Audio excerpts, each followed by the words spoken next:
Hello and welcome to Got Clutter, Get Organized. And I am excited because this conversation is going to be about how creativity is impeded by clutter. And I am joined by Autumn Karen. I am so excited about this conversation because I think sometimes people don't really understand how clutter does impact us. So, Autumn, thank you so much for joining us. Thank you so much for having me, Janet. This is a conversation I love talking about because I teach a lot of writing students. I work with a lot of writing clients. And then I'm also a filmmaker, which is its own form of chaos. And I have been in my own decluttering journey for the last really couple of years that I have been hardcore. And I have just found so much goodness with it. So I'm here to talk about it. So before we get into all of that and your journey, but also some strategies, really what made you decide that you wanted to do freelancing, but also ghostwriting? Pure survival, Janet. So Okay. I have been even when I was married, I was the primary source of income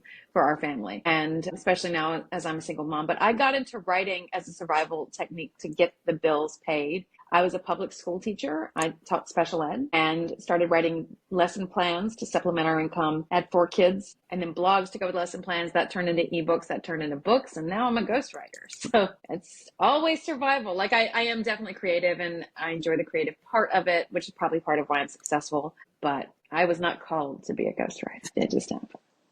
So today we're talking about clutter, but really clutter and how it impacts creativity. And what have you found, at least in your journey, how having piles and clutter has, really kind of, blocked some of your creativity? So when you have stuff in your space, that eats up like brain space, right? You only have so much bandwidth inside your head. You can't fit it all. And so every time I'm actually looking right now at some clutter in my house, every time I see a pile of papers from my kids' schools that I'm like, wait, is there something that I need in there? Is there something does it need to go? That's something in my brain that is eating up space that cannot be taken up now by, hey, what could this character be doing? What is my next book idea? What's my next film? And there's little pings all day long that wear you out. They wear out what's going on in there. So the less stuff I have in my house, the more space I have in my head. So, what kind of tips and strategies have you found to be very helpful as you clear clutter and really kind of increase that creativity so you can get those books written, articles written, blogs written? The purging, I mean, the hard purge, it's the hard thing, but it is the most important thing. And I actually just did this exercise with my students yesterday, and I'm going to do it with another set of students today, where we write and then we delete. So you write something and then you delete it. And it's a very hard thing because they don't know what's coming. It's based on this article called The Joy of Throwing Away an Entire Novel that I started doing this. But it's a technique that a lot of really powerful screenwriters, filmmakers, writers do, is they will write things and then delete them. Taika Waititi famously, well, I don't know, famously in the writing world, famously writes a script, puts it away for a year, comes back and rereads it, and then throws the whole thing away.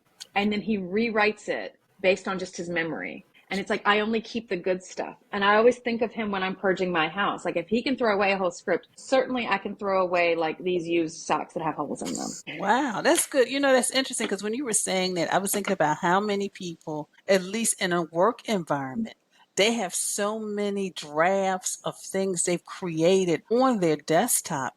And you're talking about somebody who is really giving birth to something and then a year later come back to it, get rid of it, and start over.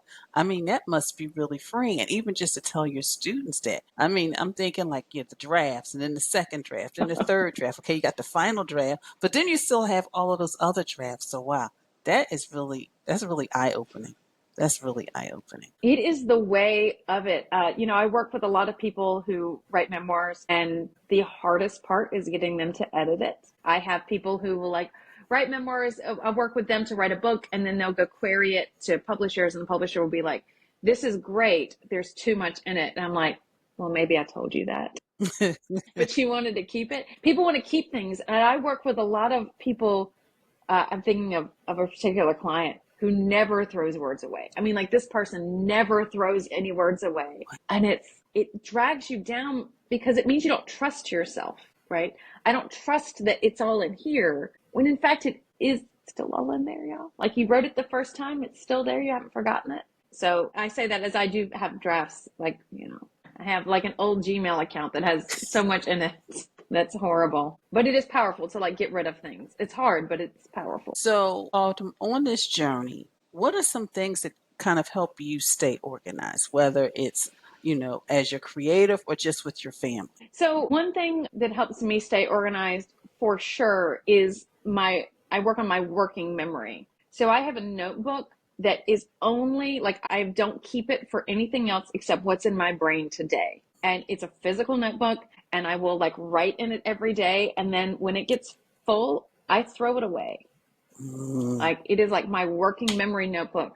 So for instance, I'll teach the same class over and over again, and I will make notes as I'm teaching it the first time. And then when I come in for the next set of students the next day, I can look back at the notes from yesterday, but I don't need to like look back at the notes from 2 years ago when I taught this class.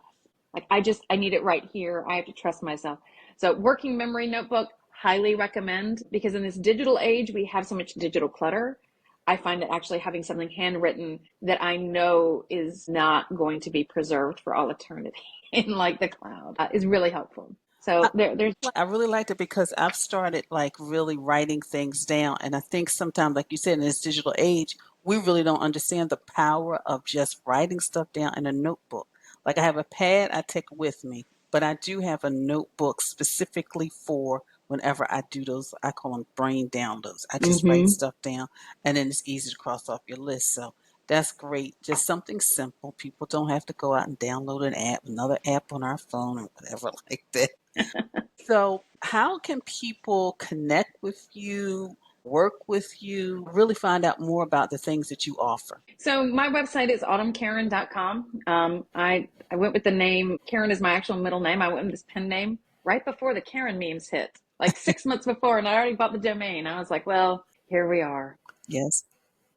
So autumnkaren.com, and you can actually book a 10-minute session with me because I like to talk to people, and then I book client times and all that stuff. I also have a film company. We focus on women and gender diverse folks behind the camera. We currently have an animated short in production, and so you can learn more about that at infinitycare.movie. That's a really great lesson in organization, the Infinity Care Project, because it is a sci-fi short film inspired by the life and death of my 3-year-old daughter. And for almost a decade, I kept everything that she wore, right? I like every piece of clothing, every piece of anything, I kept it for almost 10 years. And about a year ago, I finally was able to let go of some of it. And part of that was making this film, was like making art, working on art. So that is really like a lesson in organization, letting go, because it's about connection with somebody who's gone, and how much does the material world actually matter. It's very much focused on like the objects. So, just the work that you do, Janet, I just love it. It's such good stuff. It's so important, I think, on like a psychological Hmm. level to Hmm. learn to let go of things. Well, of course, everyone will be able to connect with Autumn